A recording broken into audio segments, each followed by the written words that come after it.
Hay una frase que los fanáticos de Juego de Tronos repiten como si fuera una declaración de victoria.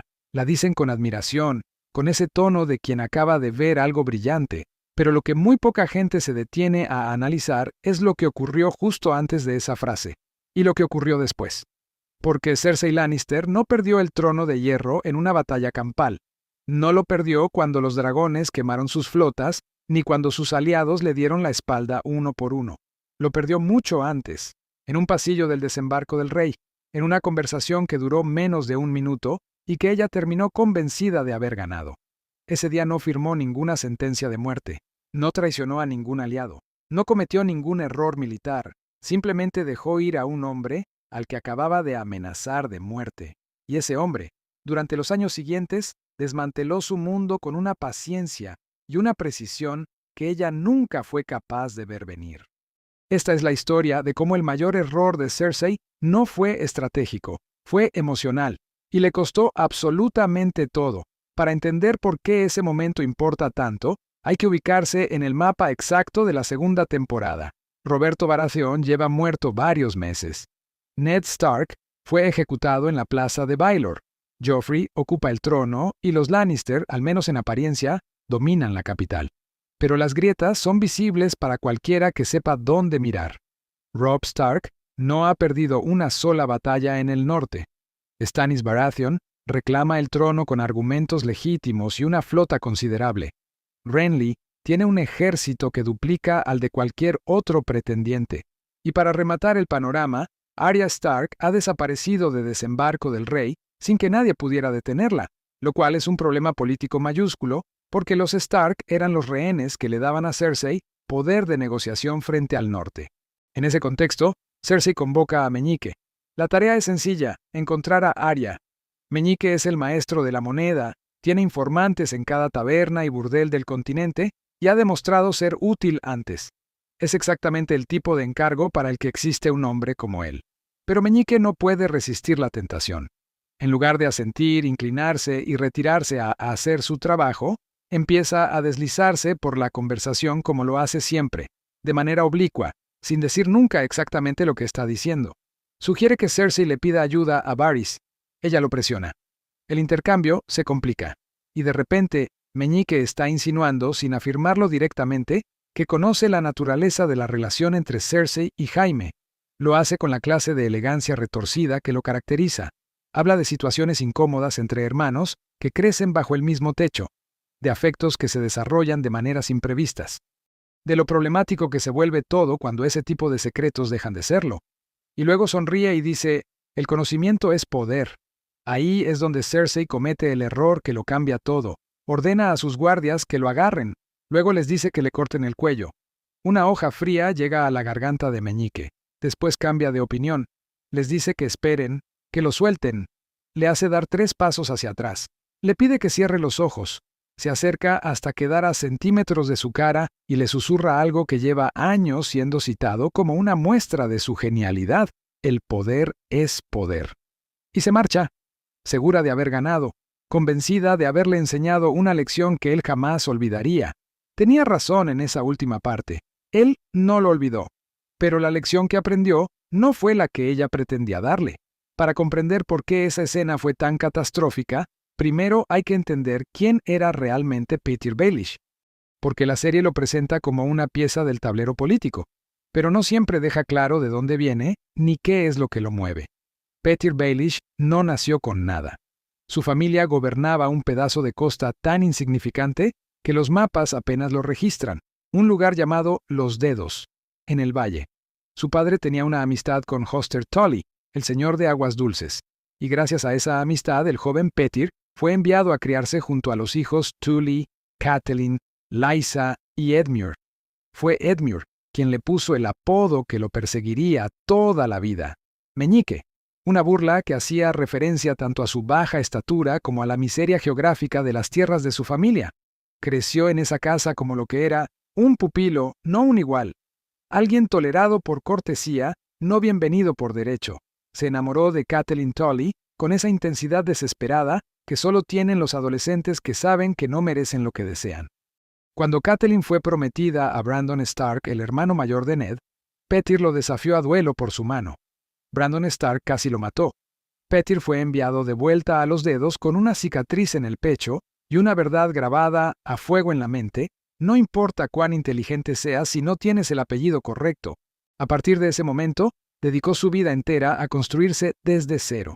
Usó el dinero y la información como herramientas. Se convirtió en maestro de moneda del reino.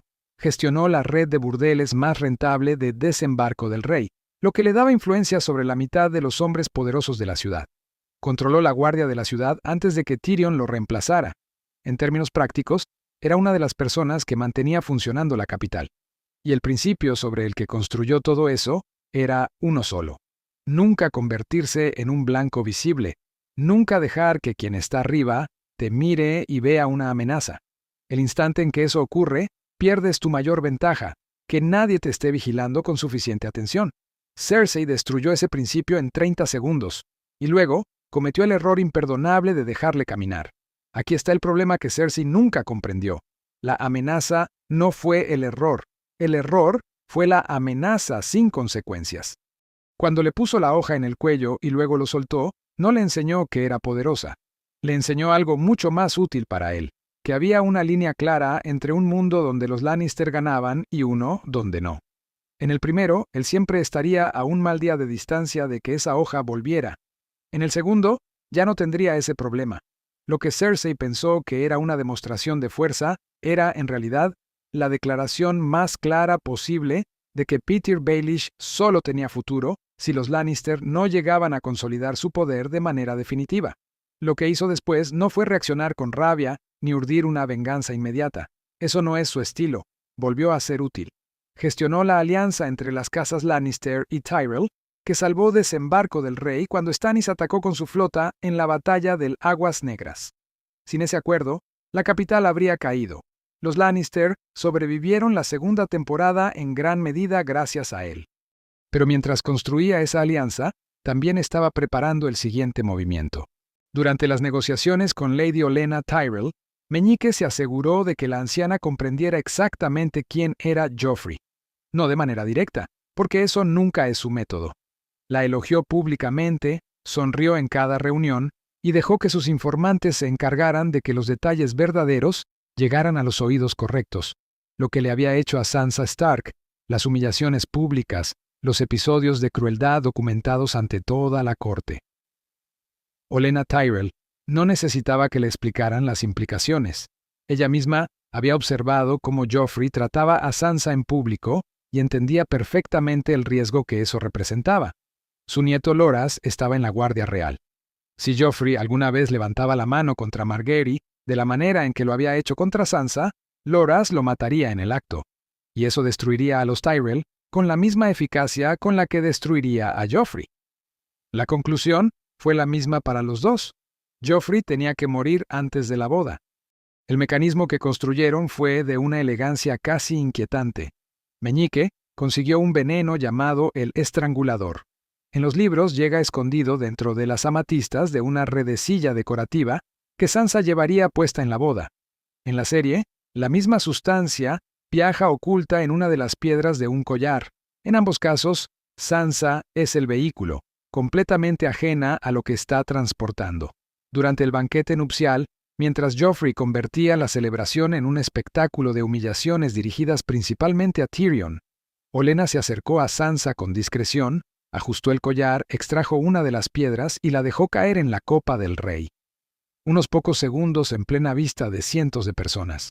Nadie vio nada. Joffrey bebió. Empezó a convulsionar. Murió en brazos de su madre mientras la corte entera observaba paralizada. Su último acto fue levantar el brazo y señalar con el dedo a Tyrion, que seguía sosteniendo la copa vacía. Esa acusación moribunda no fue una coincidencia. El entretenimiento de aquella boda, los actores enanos que representaban la guerra de los cinco reyes, burlándose de los Stark y de los tíos muertos de Joffrey delante de toda la nobleza de Poniente, fue obra de Meñique. Lo organizó específicamente porque sabía lo que provocaría. Sabía que Joffrey no podría resistir usar ese espectáculo para humillar a Tyrion. Sabía que Tyrion no se quedaría callado. Sabía que en el momento en que Joffrey lo obligara a servirle como copero frente a toda la corte, Todos los ojos en la sala estarían fijos en Tyrion justo cuando el rey empezara a morir. La escena no fue una improvisación de último momento, fue el señuelo, diseñado para que la acusación existiera antes del crimen. Meñique necesitaba que alguien absorbiera toda la furia de Cersei, alguien lo bastante creíble para que ella dejara de hacer preguntas. Tyrion, a quien ella siempre había despreciado, que estaba literalmente sosteniendo la copa en el momento del colapso, era perfecto. Las consecuencias se desplegaron exactamente como estaba previsto. Tyrion fue arrestado. Cersei acusó a su propio hermano del asesinato de su hijo. La familia Lannister, que ya tenía fracturas internas profundas, se partió en dos. Tywin organizó un juicio. Tyrion, acorralado y al límite, exigió un juicio por combate. Su campeón perdió. Fue sentenciado a muerte.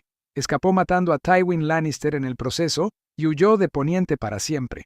Con una sola operación, Meñique había eliminado a Joffrey, fracturado a los Lannister desde adentro, provocado la muerte de Tywin, el único hombre capaz de mantener toda la estructura en pie, y salido del asunto sin que nadie lo mirara dos veces. Cersei pasó temporadas enteras convencida de que Tyrion había matado a su hijo. Nunca dirigió la mirada hacia Meñique, ni una sola vez.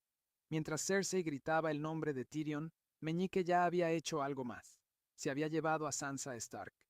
En ese momento de la historia, Sansa era la única heredera conocida y confirmada de la casa Stark. Robb había muerto en la boda roja. Arya había desaparecido.